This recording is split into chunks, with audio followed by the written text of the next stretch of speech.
সুপ্রিয় শ্রোতা বন্ধুরা, সকলকে স্বাগত জানাচ্ছি বাংলাদেশ বেতার গোপালগঞ্জ থেকে স্বাস্থ্য বিষয়ক ফোন ইন অনুষ্ঠান স্বাস্থ্য ও জীবনে। আপনাদের সঙ্গে রয়েছি আমি ডাক্তার সঞ্জয় বিশ্বাস। আপনারা শুনছেন বাংলাদেশ বেতার গোপালগঞ্জ FM 92.0 মেগাহার্জে ও বাংলাদেশ বেতার মোবাইল অ্যাপের মাধ্যমে। আজকের আলোচনার বিষয় টনসিল ও অ্যাডিনয়েড বৃদ্ধি, কারণ, চিকিৎসা ও প্রতিকার। বিশেষজ্ঞ অতিথি হিসেবে আমাদের স্টুডিওতে উপস্থিত আছেন ডাক্তার মোহাম্মদ গোলাম সরোয়ার, সহকারী অধ্যাপক নাক কান ও গলা বিভাগ, গোপালগঞ্জ মেডিকেল কলেজ, গোপালগঞ্জ। আজ আমরা বিশেষজ্ঞ অতিথির সাথে কথা বলবো টনসিল ও অ্যাডিনয়েড বৃদ্ধি, কারণ, চিকিৎসা ও প্রতিকার বিষয়। স্যার, আজকের অনুষ্ঠানে আবারও আপনাকে স্বাগত জানাচ্ছি। স্যার, কেমন আছেন আপনি? জি, ধন্যবাদ স্যার, স্বাগত জানাই। স্যার, আজকে দুইটা বেশ কমন সমস্যা, একটা হলো টনসিল এবং অ্যাডিনয়েড। এটা হয়তো রোগীরা হয়তো পার্থক্য করতে পারে না, হয়তো চিকিৎসকের কাছে আসার পরে এটা পার্থক্য করতে হয় বা সমস্যাটা। স্যার, টনসিলের সমস্যা বা অ্যাডিনয়েডের সমস্যা কখন বলবো, বা রোগীরা স্যার এটা কি হিসেবে ডাক্তারের কাছে আসে? জি, ধন্যবাদ। টনসিল এবং অ্যাডেনয়েড এটা আমাদের এখনকার সময়ে এটা খুব কমন একটা ইস্যু হয়ে দাঁড়ায়ছে। বিশেষ করে সব বয়সের মানুষই কিন্তু টনসিলের সমস্যায় ভুগে থাকে, কিন্তু অ্যাডেনয়েডের প্রবলেমটা আবার সব বয়সের বাচ্চাদের, সব বয়সের মানুষের হয় না। এটা শুধুমাত্র অল্প বয়সের বাচ্চা, বিশেষ করে আমরা 6 মাসের জন্মের 6 মাস পর থেকে শুরু করে 14-15 বছর বয়স পর্যন্ত আমরা অ্যাডেনয়েডের প্রবলেম নিয়ে আমাদের কাছে আসতে দেখি। তবে টনসিল এবং অ্যাডেনয়েডের যে সমস্যাগুলো হয় তার সিমটম যদি আমরা চিন্তা করি, তাহলে সিমটমগুলো টনসিলের এক ধরনের হয়, আর অ্যাডেনয়েড থাকলে আর এক ধরনের সিমটম আসে। আর টনসিলের ক্ষেত্রে আমরা সব বয়সের মানুষকেই কিন্তু টনসিলের প্রবলেম নিয়ে আসতে দেখি। তবে টনসিলের যে সমস্যাগুলো প্রধানত হয়ে থাকে তার ভিতরে অ্যাকিউট টনসিলাইটিস, আপনি শুনে থাকবেন যে অ্যাকিউট টনসিলাইটিস মানে হঠাৎ করে গলায় তীব্র ব্যথা, খাওয়া দাওয়া করতে অসুবিধা হওয়া, ঢোক গিলতে, ইভেন নিজের থুতুটাও সে গুলতে পারে না, এরকম একটা সিচুয়েশন। সাথে মাইল্ড টু মডারেট ফিভার থাকে, জ্বর থাকতে পারে, এবং এর সাথে ম্যালেজ ভাব, এই জিনিসগুলো সাধারণত অ্যাকিউট টনসিলাইটিসের রোগীদেরকে আমরা দেখি। আর অ্যাকিউট টনসিলাইটিসের মতোই আর একটা প্রেজেন্টেশন নিয়ে রোগীরা আসে, ঠিক ওই রকম তীব্র। এটার ক্ষেত্রে মাইল্ড ব্যথা থাকে না, সাধারণত তীব্র ব্যথা থাকে, এবং টনসিল আমরা পরীক্ষা করলে দেখি যে একদিকে, যে কোনো একদিকে অনেক পরিমাণে ফুলে যায়, সেইখানে ব্যথা হয় এবং রোগীরা খেতে খুবই কষ্ট হয়। ইভেন এইটার ক্ষেত্রে স্পেস অকুপাইং লেশন বলে এক ধরনের প্রবলেম হয়, অর্থাৎ গলার ভিতরে একটা বড় মাংসপিণ্ড হলে যেমন কণ্ঠস্বর স্বাভাবিক থাকে না, কণ্ঠস্বরের পরিবর্তন হয়, এই ধরনের একটা অসুবিধা নিয়ে আসে। সেটাকে আমরা পেরিটনসিলার অ্যাবসেস বলি। তার মানে টনসিলের সমস্যা যদি আমরা ক্লাসিফাই করি, ভাগ করি, তাহলে 3 ধরনের প্রবলেম পাই। একটা হলো অ্যাকিউট টনসিলাইটিস, একটা পেরিটনসিলার অ্যাবসেস, আর যেটা সবচেয়ে বেশি হয় সেটা হলো ক্রনিক টনসিলাইটিস। ক্রনিক টনসিলাইটিসে সাধারণত অ্যাজ ইউজুয়াল সিমটম থাকে না রোগীদের, সাধারণভাবে তারা আসে না। আসে যখন এই ক্রনিকের উপরে যখন অ্যাকিউট ফিচার থাকে, ধরেন দীর্ঘদিন ধরে ইনফেকশন আছে, আবার হঠাৎ করে একটু ঠান্ডা সর্দি কাশি লাগলো, অল্প বিস্তর গলা ব্যথা হলো, কিন্তু এক্ষেত্রে মানে ফাউল স্পেলিং হয়, মুখ দিয়ে অনেকেই বলে আমার দুর্গন্ধ হয়, মাঝে মাঝে গলা ব্যথা করে, এবং যদি এইটা খুব বেশি বড় হয়ে যায় টনসিলের সাইজ, তাহলে সেক্ষেত্রে অনেক সময় খাওয়া দাওয়া করতে, ঢোক গিলতেও অসুবিধা হতে পারে। তাহলে আমরা টনসিলের সমস্যা যদি বলি, তাহলে মোটামুটি বললাম 3 রকম, ঠিক আছে? তো এই 3 ধরনের টনসিলের ট্রিটমেন্ট কিন্তু আবার 3 রকম, মানে 3 টাইপের আর কি, ঠিক আছে? আর এর সাথে যদি আমরা অ্যাডেনয়েডের প্রবলেমটা বলতে চাই, তাহলে দেখা যাবে যে অ্যাডেনয়েডের যে সমস্যাটা, এটা আমরা আগেই বলেছি যে অল্প বয়সী বাচ্চাদের প্রবলেম। এটা মেল ফিমেল দুই মানে সবারই প্রায় সেম হয়। তো এইটার সিমটমটা একটু ভিন্ন। এইটার সিমটমরা সাধারণত আমরা রোগীর মায়েদের বা বাবাদের আমরা এই কমপ্লেনগুলো করতে শুনি। কমপ্লেনগুলো এরকম অনেকটা, যে বাচ্চার সবসময় ঠান্ডা লেগে থাকে, ঘন ঘন সর্দি কাশি হয়, একবার ঠান্ডা লাগলে এটা সহজে সারতে চায় না, ঠিক আছে? তারপর হলো বাচ্চারা রাত্রে যখন ঘুমায় তখন নাকে শব্দ করে কিছু কিছু বাচ্চারা, তারা স্বাভাবিকভাবে যে আমরা যে ল্যাটারাল পোস্টার বা সুপাইন পোস্টার যেটা আমরা মেনটেন করি, এটা তারা মেনটেন করতে পারে না, তারা সাধারণত কাছে উপর হয়ে শোয়, এই ধরনের বাচ্চারা। অথবা দেখা যায় যে তারা রাত্রেবেলা যখন ঘুমায় তখন যেহেতু নাক বন্ধ থাকে, এই অবস্থায় তাদের নিঃশ্বাসে অনেক কষ্ট হয়, এই জন্য এই বাচ্চাগুলো দেখা যায় গাল হা করে শ্বাস নেয়, ঠিক আছে? মূলত এই প্রবলেমগুলোই বেশিরভাগ ক্ষেত্রে বাচ্চার মায়েরা বা তার গার্জিয়ানরা আমাদের কাছে করে থাকে আর কি, ঠিক আছে। আর এছাড়াও যাদের দীর্ঘদিন ধরে অ্যাডেনয়েডের প্রবলেমে ভুগে থাকে তাদের ক্ষেত্রে যে প্রবলেমগুলো আমরা দেখি সেটা হলো যে তাদের যে প্যালেট, অর্থাৎ আমরা গালহা করে উপরে যে তালুটা দেখি, এই তালুটা অনেকটা উপরের দিকে উঠে যায়। আর উপরের দিকে দীর্ঘদিন ধরে উঠতে উঠতে তারা যেহেতু গালহা করে শ্বাস নেয়, এই জন্য ড্রাই মাউথ থাকে এবং এদের ক্ষেত্রে সোর থ্রোট বলে একটা সমস্যা হয়। অর্থাৎ দাঁত যেখানে লাগানো থাকে, গাম, তার বাক্কাল মিউকোসা, এই জায়গাগুলোতে তার ড্রাইনেসের কারণে এখানে আলসারেশন ডেভেলপ করতে পারে অনেক সময়। এবং এছাড়া দেখা যায় যে এই যে দীর্ঘদিন ধরে যদি মাউথ ব্রিদিং করে তাহলে তার উপরের দিকে অর্থাৎ নেজাল সেপ্টামের দিকেও কিছু প্রবলেম হয়। হ্যাঁ, এটাকে আমরা ডেভিয়েটেড নেজাল সেপ্টাম বলে থাকি, ঠিক আছে। তাহলে এই ধরনের সিমটমগুলো কিন্তু টনসিলাইটিসের সাথে সিমিলার না, এটা কিন্তু আলাদা। তাহলে অল্প বয়সের বাচ্চাদের ক্ষেত্রে যদি মাঝে মাঝে গলা ব্যথা, আপার রেসপিরেটরি ইনফেকশন এবং আমরা যে সাইন সিমটমগুলোর কথা বললাম অ্যাডেনয়েডের কারণে, এগুলো থাকলে তখন আমরা এটাকে বলি অ্যাডেনোটনসিলাইটিস। এটা এক ধরনের মানে ডায়াগনোসিস আর কি। আমরা যদি একটা ফোন কল একটু নিই। হ্যালো, জি আসসালামু আলাইকুম, কে বলছেন প্লিজ? নাম বলে প্রশ্নটি করুন। ওয়ালাইকুম স্যার। ওয়ালাইকুম। হ্যালো। জি ওয়ালাইকুম, জি শুনতে পাচ্ছি, আপনার নাম বলে প্রশ্নটি করুন। হ্যালো। জি আমরা আপনাকে শুনতে পাচ্ছি, আপনি কি শুনতে পাচ্ছেন? আপনি প্রশ্নটি করুন। জি, আমি বাগেরহাট থেকে। আপনাদের খুব সাউন্ড একেবারে কম, শোনা যায় না। আচ্ছা ঠিক আছে, সাউন্ড আমি আবারও চেক করাচ্ছি, আপনার প্রশ্নটি করুন। জি, আপনার ধন্যবাদ জানানোর জন্য ফোন করছি। গত 19 তারিখ আমি ফোন করছিলাম, যে মেডিসিনের সারাই ছিল টনসিলের সমস্যা নিয়ে। আমার খুব উপকার হয়েছে। আল্লাহর কাছে দোয়া করে আপনার অনেক উন্নতি হোক। জি অসংখ্য ধন্যবাদ আমাদের সাথে যুক্ত থাকার জন্য। আমাদেরও ভালো লাগে যখন আপনারা আমাদের এই অনুষ্ঠানের মাধ্যমে কোনো উপকার পান। স্যার আমরা আবার আলোচনায় থাকি। স্যার আপনি একই সাথে অনেকগুলো বিষয় বলেছেন। স্যার যদি বলি যে টনসিলের সমস্যাটি, আমরা আরেকটা ফোন করে একটু নিন। আচ্ছা, হ্যালো, আসসালামু আলাইকুম। জি ওয়ালাইকুম, জি কে বলছেন প্লিজ? নাম বলে প্রশ্নটি করুন। স্যার, নড়াইল লোহাগড়া বিকেলে উদিয়ান লুটিয়া গ্রাম। আমার একটা বাচ্চার ওই নাকে সর্দি, আচ্ছা, বেশ কিছুদিন। বয়স কত? বয়স চলে আর কি। 12 বছর বয়স।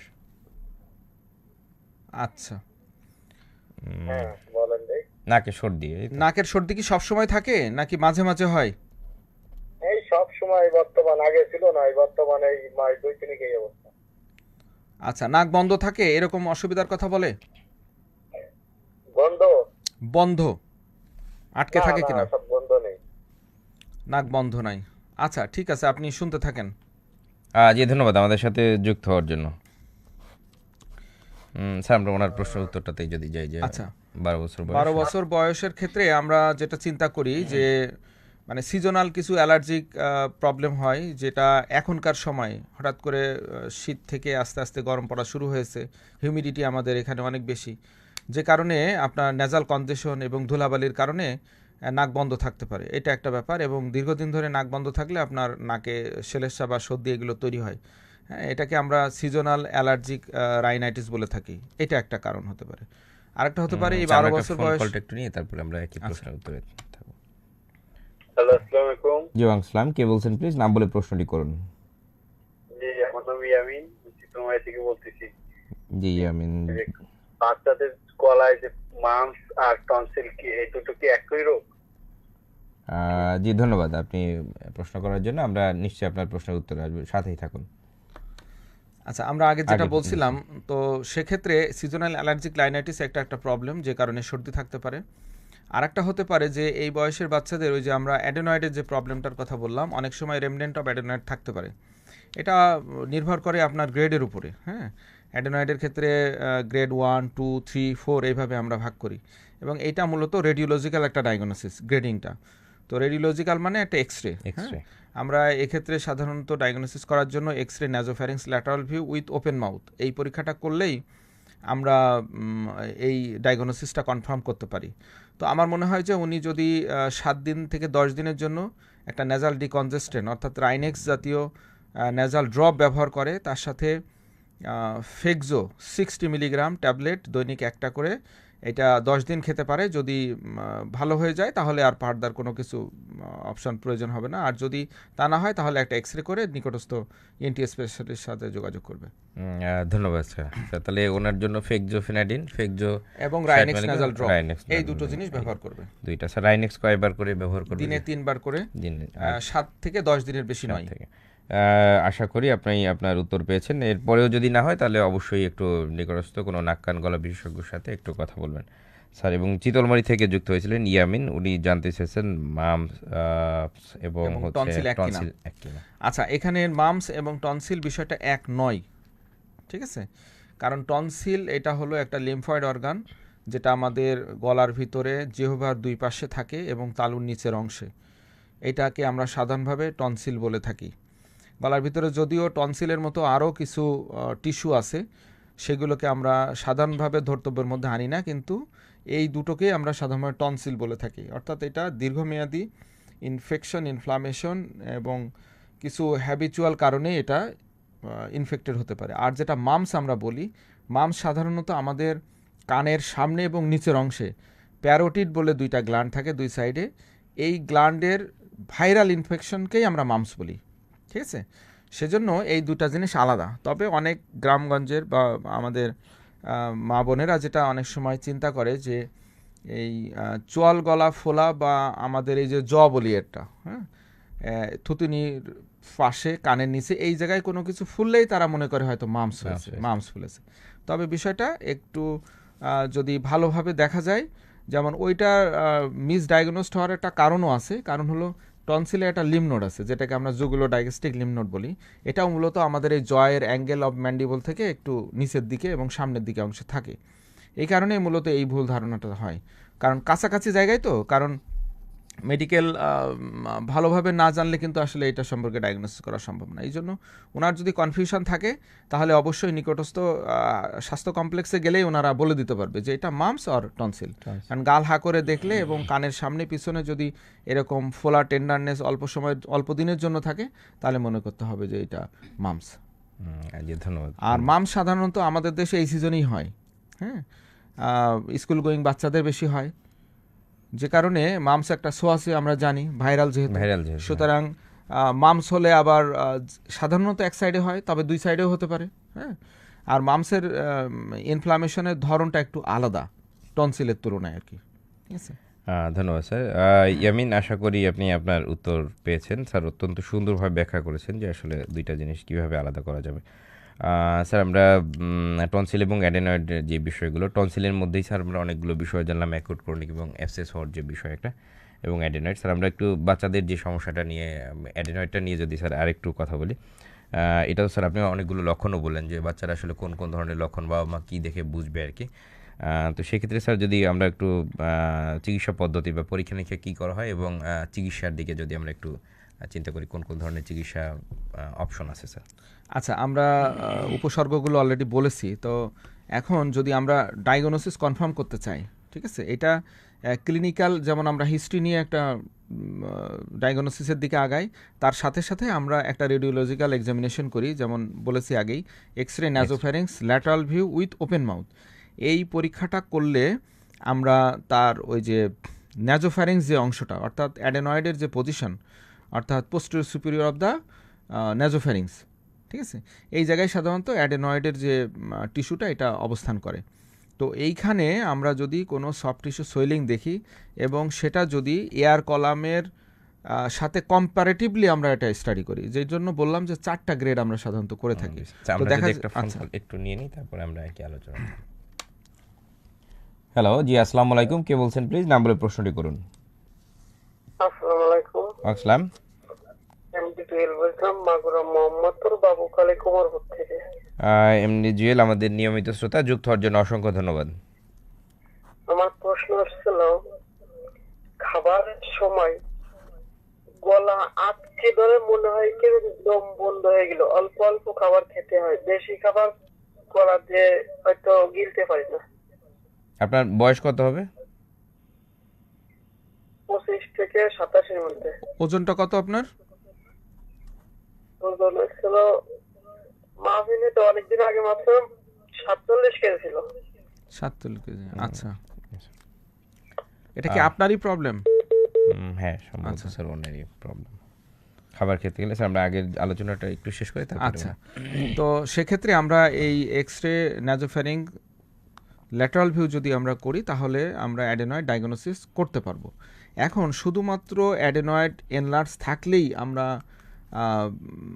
ট্রিটমেন্ট অপশন হিসেবে যে সার্জারি সবসময় করবো ব্যাপারটা এরকম না। তো যেহেতু ট্রিটমেন্ট অপশনের কথা আমরা চিন্তা করছি, তাহলে ট্রিটমেন্ট অপশন দুইটা, একটা হলো কনজারভেটিভ ম্যানেজমেন্ট যেটা আমরা ওষুধের মাধ্যমে দিয়ে থাকি, আর দ্বিতীয় হলো যদি কনজারভেটিভ ম্যানেজমেন্ট ফেল করে অথবা পেশেন্টের সিমটম কোনোভাবে ইমপ্রুভ হয় না এবং কমপ্লিকেশন দেখা দেয়, কারণ দুটো জিনিস, একটা হলো তার সিমটম ডেভেলপ করতে ইমপ্রুভ করতে হবে, আর দ্বিতীয় হলো কমপ্লিকেশন যাতে ডেভেলপ না করে। এই দুটো জিনিসকেই প্যারামিটার হিসেবে ধরে আমরা মেডিকেল ম্যানেজমেন্ট দিব নাকি সার্জিক্যাল ম্যানেজমেন্ট দিব, এটা আমরা সাধারণত ঠিক করে থাকি। তো দেখা যায় যে বেশিরভাগ বাচ্চায় যদি তারা এই যে রিপিটেড কোল্ড এক্সপোজার থেকে তারা নিজেদেরকে দূরে রাখতে পারে, তারপর ওরাল হাইজিনটা মেনটেন করে, আর ঠান্ডা সর্দি কাশি লাগলেই যাতে একটু শিশু বিশেষজ্ঞ দেখিয়ে যদি ট্রিটমেন্ট নেয়, তাহলে বেশিরভাগই দেখা যায় যে মানে মেডিকেল ম্যানেজমেন্টেই তার ভালো হয়। আর খুব অল্প সংখ্যক পেশেন্ট থাকে যাদের ক্ষেত্রে সার্জিক্যাল ম্যানেজমেন্টে যেতে হয়, অর্থাৎ যাদের ওষুধের চিকিৎসায় কোনোভাবে উন্নতি হয় না।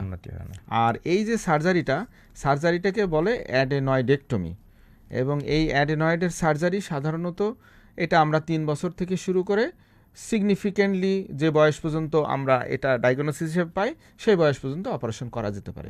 আমরা যদি একটা ফোন করে একটু নিই। হ্যালো, আসসালামু আলাইকুম। জি আসসালাম, কে বলছেন প্লিজ? নাম বলে প্রশ্নটি করুন। আমার নাম মোহাম্মদ তারিফুল ইসলাম, গোলাবাড়িয়া গোপালগঞ্জ থেকে বলছিলাম। তারিফুল, আমাদের নিয়মিত শ্রোতা, যুক্ত হওয়ার জন্য ধন্যবাদ। আপনার প্রশ্নটি করুন। আমার প্রশ্ন হলো, সামান্য একটু ঠান্ডা লাগলে গলার ভিতরে মনে হয় কি জানি একটা আটকে আছে, এবং এই আটকে থাকা অনেক দিন ধরে করতে হয়, তাই এটা কি মাম্পের সমস্যা নাকি টনসিলের কোনো সমস্যা? জি ধন্যবাদ আপনার প্রশ্নের জন্য। নিশ্চয়ই স্যার আপনার প্রশ্নের উত্তর আসবে। স্যার আগে একজন যেটা প্রশ্ন করেছিলেন এমডি জুয়েল মাগুরা থেকে, উনি 25 বছর বয়স, খাবার খেতে গেলে মনে হয় যে আটকে যাচ্ছে, ওজন উনি অল্প অল্প করে গিলতে পারেন। কল স্যার একটু নিয়ে প্রশ্নটা নিয়ে আমরা। হ্যালো, জি আমি এমডি জুয়েল বলছিলাম আবারও। জি হ্যাঁ, আমাকে প্রশ্ন করা হয়েছিল যে আমারই সমস্যা কি। হ্যাঁ আসলে আমি স্বাস্থ্য বিষয়ক ফোন অনুষ্ঠান শুনি, তো আমার পড়শিরা শুনে, তাই পড়শিরা প্রশ্ন করছে এবং রেডিও সেটের সামনে বসে আছে, আমি এই অনুষ্ঠানটা অনেক কেড়ে নিয়ে শুনতেছি। ও ধন্যবাদ। প্রশ্ন করছে তাই আমি আর কি জানতে চাচ্ছি। আচ্ছা ঠিক আছে, তাহলে আপনি আমাকে বলেন যে যিনি এই প্রশ্নটা মানে লাইন কেটে গেছে, হ্যাঁ, ওনার প্রবলেম না। আসলে এক্ষেত্রে দেখতে হবে যে ওরোফ্যারেঞ্জিয়াল ইসমাসের অবস্থা কি। ওরোফ্যারেঞ্জিয়াল ইসমাস বলতে বোঝায় যে অংশ দিয়ে মুখ থেকে গলার দিকে খাবারটা নামে, হ্যাঁ, এইটাকে ওরোফ্যারেঞ্জিয়াল ইসমাস বলে। এবং ওরোফ্যারেঞ্জিয়াল ইসমাসটা কমে যাওয়ার পিছনে অনেকগুলো কারণ, তার ভিতরে যেমন রোগীর বডি ওয়েট একটা ফ্যাক্টর, তারপরে হচ্ছে রিপিটেডলি টনসিলের এনলার্জমেন্ট বা ইনফ্লামেশন টনসিলের, এটা হলে হয় কি যে তখন ওরোফ্যারেঞ্জিয়াল ইসমাসটা ন্যারো হয়ে যায়, তখন রোগীরা ওই একসাথে অনেক খাবার খেতে পারে। আরেকটা প্রশ্ন একটু নিয়ে স্যার আমরা আলোচনায় থাকবো কেন। জি আসসালামু আলাইকুম। নমস্কার, আমি অসীম নড়াইল থেকে বলছিলাম। জি অসীম নড়াইল থেকে যুক্ত হয়েছেন, আমাদের নিয়মিত শ্রোতা। আপনি জি আপনার প্রশ্নটি করুন। আমার প্রশ্ন হচ্ছে, জোরে চিবিয়ে খেলে টনসিলের কোনো প্রেসার পড়ে কিনা? মানে শক্ত কোনো কিছু চিবিয়ে খেলে টনসিলে প্রেসার পড়ে কিনা, তাই তো? জি জি। আচ্ছা, দ্বিতীয় প্রশ্ন হচ্ছে, অনেকের শুনতে তো অন্যায় বলছে যে সর্দি কাশি ঠান্ডা এগুলোতে জোরে জোরে কাশি দিলে এটা টনসিলের কোনো ধ্বংস হবে। আচ্ছা, আপনার প্রশ্নটার আগে উত্তর দেই, আপনি শুনতে থাকেন। সেটা হলো যে কোনো শক্ত খাবার বা যে ধরনের খাবারই হোক, আমরা কিন্তু আগে মুখে ভিতরে রেখে এটাকে লালার সাথে মিশ্রণ ঘটাই এবং এটাকে ছোট ছোট পার্টিকেলে ভাগ করি। সুতরাং শক্ত খাবার আপনি খুব বেশি হার্ড খাবার কিন্তু আপনি গিলতে পারবেন না, ঠিক আছে? অর্থাৎ আদারওয়াইজ এটা নরম বা একটু সফট না করে বা বিভিন্ন পার্টিকেলে ভাগ না করে, এবং এইটা আপনি গিলে খেতে গেলে যে প্রেশারটা পড়ে মুখের ভিতরে, এইটাতে আপনার টনসিলে কোনো সমস্যা হবে না, ঠিক আছে? আচ্ছা জি ধন্যবাদ। আমরা যে আলোচনায় ছিলাম ওই যে মাগুরা থেকে ওই এমডি জুয়েল স্যার ওই যে খাবার হ্যাঁ, এখন ওনার আসলে রোগীর সিমটম আমরা জানতে পারলাম না, মানে জানতে পারলাম না বলতে রোগীর বয়স এবং রোগীর ওজন এই জিনিসটা একটু বিষয়। না, তো ওটা সেজন্য আমরা 25 যেটা বছর বয়স 25 তো এমডি জুয়েল বললেন আর কি ওনার বয়সটা। না স্যার, উনি যে রোগীর বিষয় আচ্ছা। ওনার বিষয় ঠিক আছে, তাহলে আমরা যেটা বলতে চাই সেটা হলো যে ওনার সম্ভবত ওরোফ্যারিঞ্জিয়াল ইসমাসটা ন্যারো হয়ে গেছে। ঠিক আছে, এর জন্য হয়তো একসাথে বড় বোলাস মানে বেশি পরিমাণ খাবার উনি গিলতে পারেন না। তো আমার পরামর্শ থাকবে উনি অবশ্যই নিকটস্থ একজন বিশেষজ্ঞ ডাক্তারের সাথে অবশ্যই যোগাযোগ করবেন, করলে ওনার ওই ন্যারোয়িংটা যাচাই করে আমরা মূলত এটার একটা পরামর্শ দিতে পারবো। ঠিক আছে, আর তার আগ পর্যন্ত উনি অবশ্যই খাবার মানে ছোট ছোট ভাগে ভাগ করে উনি এটা খাবেন আর কি। আর কাছাকাছি কোনো একজন বিশেষজ্ঞের সাথে অবশ্যই দেখা করবেন অবশ্যই। ধন্যবাদ স্যার আপনার উত্তরের জন্য।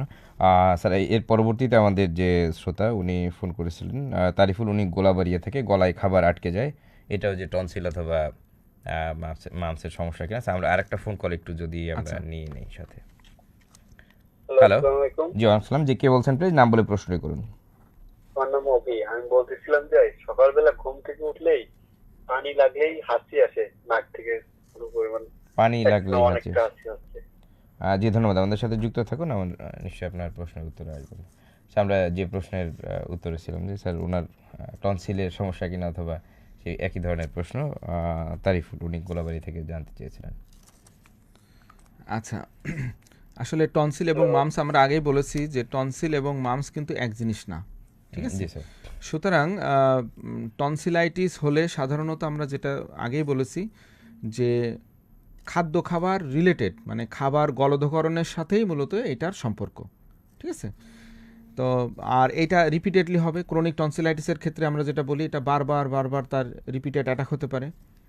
আর মামস কিন্তু বারবার হয় না।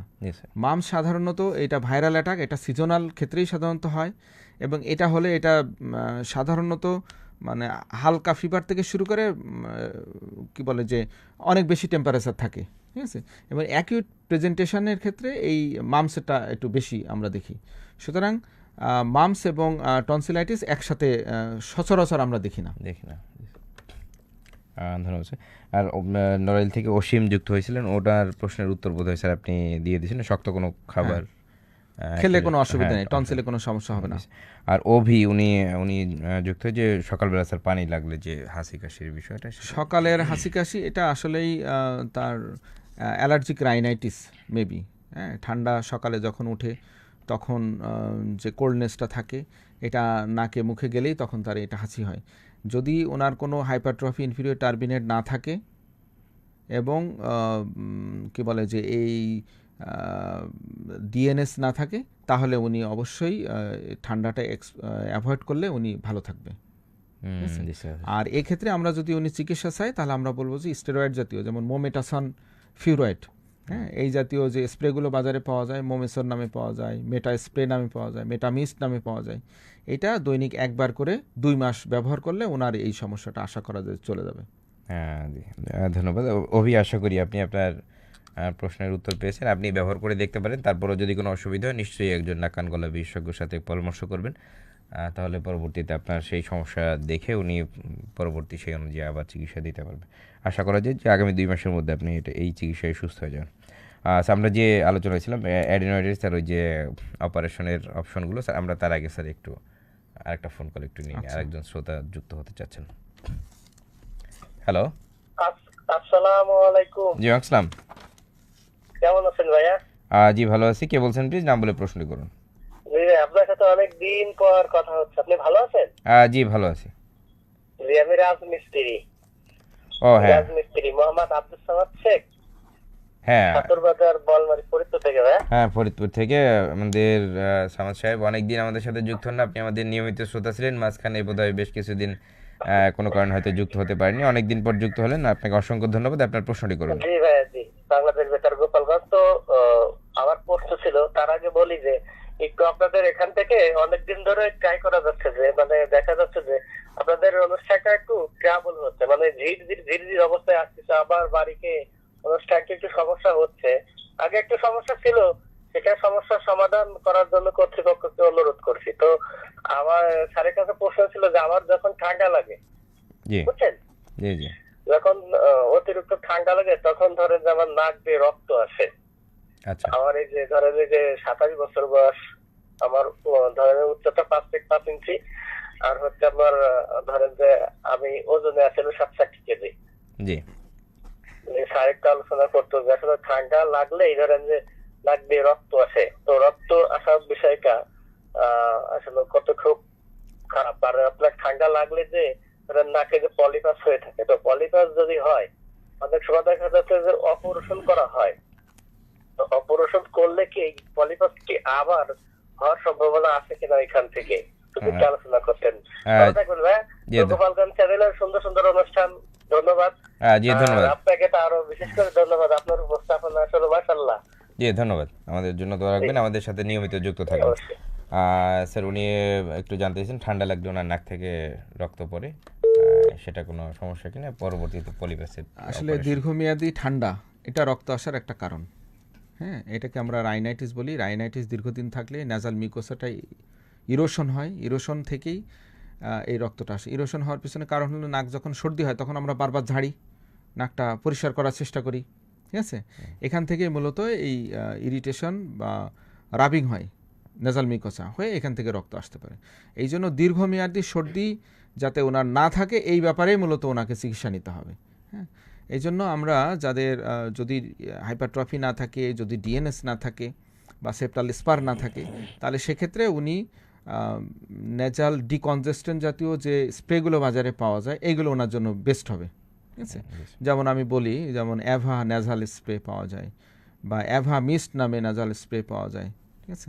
তাহলে এই জিনিসগুলো যদি দৈনিক 1 বার বা 2 বার করে উনি নাকের 2 ছিদ্রে ব্যবহার করে, তাহলে 2 মাস ব্যবহার করলে ওনার এই সমস্যাটা চলে যাবে। জি ধন্যবাদ স্যার, আশা করি আপনি আপনার উত্তর পেয়েছেন এবং স্যার যেটা বললেন সে ব্যবহার করে দেখেন, যে আশা করি আপনি উপকার পাবেন। আর একটা জিনিস, উনি পলিপাসের যদি অপারেশন করা হয় পরবর্তীতে আবার সেটা হওয়ার সম্ভাবনা থাকে। পলিপাসের অপারেশন আসলে এখানে মানুষের মধ্যে একটু ফ্যালাসি আছে। মানুষের সাধারণভাবে ধারণা হলো যে নাকের হাড় বাঁকাটাই পলিপাস, বা নাকের ভিতরে লাল জাতীয় কোনো মাংস দেখলে এটাকে পলিপাস বলে তারা ট্রিট করে থাকে। তো এইটা যদি হাইপারট্রফি হয়, হাইপারট্রফি আমরা যে ধরনের সার্জারি করে থাকি এইটা করলে সেকেন্ড টাইম আর হওয়ার চান্স থাকে না, এবং ডিএনএস একবার কারেকশন করলে তো আর হয়ই না। সুতরাং এটা একটা মিসকনসেপশন, ভুল ধারণা। বা সাধারণভাবে গ্রামগঞ্জের মানুষ যে লোকাল এরিয়াতে ট্রিটমেন্ট নিয়ে থাকে, এই ট্রিটমেন্ট হলে হয় কি যে শুধুমাত্র সামনের অংশটুকুই তারা একটা অ্যাসিড জাতীয় জিনিস দিয়ে এটা পোড়ায় দেয়। তো এটা হয় কি তার পিছনের অংশ তো পুরোটি থেকে গেল, এই কারণেই তাদের এই রিকারেন্স রেটটা বেশি হয়। সুতরাং সার্জিক্যাল পদ্ধতির মাধ্যমে যদি চিকিৎসা নেওয়া হয় তাহলে এটা রিকারেন্স হওয়ার চান্স নাই। তবে ওই যে লোকাল যেটা স্যার যেটা বললেন ওটাতে আমরা শর্টে এই টনসিলের আজকে একটু ট্রিটমেন্টটা একটু বলতে চাই। জি স্যার, একটু স্যার আমরা আচ্ছা, আমরা টনসিল এবং অ্যাডেনয়েডের ট্রিটমেন্টের ক্ষেত্রে সাধারণ রোগীদের জন্য সহজ ভাষায় যেটা বলতে চাই, আপনাদের মনে করতে হবে দুটা জিনিস মাত্র মনে রাখতে হবে। একটা হলো টনসিল আছে বড় বড় ভিতরে, গালহা করলেই 2 পাশে দেখা যায় কিন্তু কোনো অসুবিধা নেই, উপসর্গ নাই। আর একটা হলো টনসিল আছে মাঝে মাঝে ব্যথা হয়, অথবা এই মাঝে মাঝে ব্যথা থেকে তীব্রতর ব্যথা হয়। তাহলে যেটাতে ব্যথা আছে মনে করতে হবে সেইটার জন্য ইমিডিয়েটলি ডাক্তারের কাছে জিজ্ঞাসা করে বা তার শরণাপন্ন হয়ে ওষুধের মাধ্যমে চিকিৎসা নিতে হবে। এবং যখন এই ব্যথাটা কমে যাবে 1 থেকে 2 সপ্তাহ পরে, তখন ডাক্তারের সাথে যোগাযোগ করে এইটার কি ওষুধের চিকিৎসাই ফাইনাল নাকি সার্জিক্যাল ম্যানেজমেন্ট, তাহলে সেইটা করে যদি ফাইনাল ট্রিটমেন্ট উনি সার্জারি করিয়ে নেন তাহলে ভালো হয়ে যাবে। আর যেটা ক্রনিক আমরা বললাম, এই ক্রনিকের ক্ষেত্রে সচরাচর অসুবিধা হয় না, কিন্তু ক্রনিক টনসিলাইটিসের ট্রিটমেন্ট কিন্তু সার্জারি, অর্থাৎ সার্জারি না করলে উনি লং টার্ম ভুগতে থাকবেন। আর অল্প বয়সে সিমটম হয়তো ফ্রিকোয়েন্সি কমবে কিন্তু পরবর্তীতে বাড়তে থাকবে। এই জন্য অল্প বয়সে আমরা বলি যে বেস্ট টাইম ফর সার্জারি। আর অ্যাডেনয়েড এবং টনসিল যদি একসাথে কারো থাকে তাহলে এইটা সবচেয়ে ভালো হলো সার্জারি করিয়ে নেওয়া। তা না হলে লং টার্ম ওই বাচ্চার ব্রেন ডেভেলপমেন্ট, মেন্টাল কী বলে স্টেবিলিটি, স্কুল পারফরমেন্স, ঠিক আছে, তারপরে মেজাজ মর্জি ভালো না থাকা, এই জিনিসগুলো আস্তে আস্তে দেখা দেবে। এই কারণে আমি রুগীদেরকে বলবো যদি আপনারা এই 3টা জিনিস আলাদা করতে পারেন তাহলে আপনাদের চিকিৎসা খুব সহজ হবে। জি ধন্যবাদ স্যার। বিশেষ করে বাচ্চাদের ক্ষেত্রে অপারেশনে হয়তো অভিভাবকরা একটু ভয় পেয়ে ডিলেও করে যে করবো কি করবো না, এত ছোট বাচ্চার বা বাচ্চাদের একটু সেন্সিটিভ থাকে। হ্যাঁ, এটা স্বাভাবিক। যেটা আপনি স্যার বললেন যে না করালে বরং যে দীর্ঘমেয়াদী একটা সমস্যা যে কমপ্লিকেশন গুলো হবে। হ্যাঁ, এগুলো কথা বিবেচনা করে হয়তো সেক্ষেত্রে একটু ইদানিং আমরা দেখি যে সকল মায়েরা বা গার্জিয়ানরা বাচ্চার অপারেশনকে রিফিউজ করে, তাদের ক্ষেত্রে বড় একটা কমপ্লিকেশন নিয়ে আসে, সেটা হচ্ছে দীর্ঘমেয়াদী কান পাকা রোগ। তো দীর্ঘমেয়াদী কান পাকা রোগ যদি এই অ্যাডেনয়েডের কারণে হয়, তাহলে সেক্ষেত্রে কিন্তু এর আর একটা নতুন রোগ তৈরি হলো, যেই রোগের চিকিৎসাও কিন্তু অপারেশন। ইভেন অপারেশন করে আপনি 100% সাকসেসফুল হতে পারবেন এই নিশ্চয়তা কেউ দিতে পারে না। ঠিক আছে, সুতরাং অল্প বয়সে অ্যাডেনয়েড যেটা কমপ্লিকেশন হওয়ার আগে যদি আমি রিমুভ করে ফেলতে পারি, তাহলে সেক্ষেত্রে দীর্ঘমেয়াদী কমপ্লিকেশন তার হবে না। এবং এক্ষেত্রে আসলে ভয়ের কোনো কারণ নেই। অল্প বয়স হিসেবে অনেকে ভয় পেতে পারে, কিন্তু এটা ভয়ের কোনো কারণ নেই। এই জন্য আমি রোগীদেরকে বা গার্জিয়ানদেরকে বলতে চাই, আপনারা ভীত সন্ত্রস্ত হবেন না। আপনার ডাক্তারের পরামর্শ অনুযায়ী প্রপার ট্রিটমেন্ট নিলে আপনার বাচ্চা দীর্ঘমেয়াদী ভালো থাকবেন। অসংখ্য ধন্যবাদ। আমরা একেবারে সময়ের শেষ প্রান্তে, আরও ফোন কল আসছিল, আমরা সময়ের স্বল্পতার কারণে নিতে পারছি না বলে আন্তরিকভাবে দুঃখিত। আমাদের শ্রোতা বন্ধুরা, চলে এসেছি অনুষ্ঠানে একেবারে শেষ পর্যায়ে। আমরা অনুষ্ঠানে বিশেষজ্ঞ অতিথির কাছে টনসিল ও অ্যাডেনয়েড বৃদ্ধি কারণ, চিকিৎসা, প্রতিকার সম্বন্ধে অনেক কিছু জানতে পারলাম। আশা করি আপনাদের উপকারে আসবে। সকলে ভালো থাকুন, সুস্থ থাকুন। বাংলাদেশ বেতার গোপালগঞ্জের পক্ষ থেকে ভালোবাসা জানিয়ে বিদায় নিচ্ছি।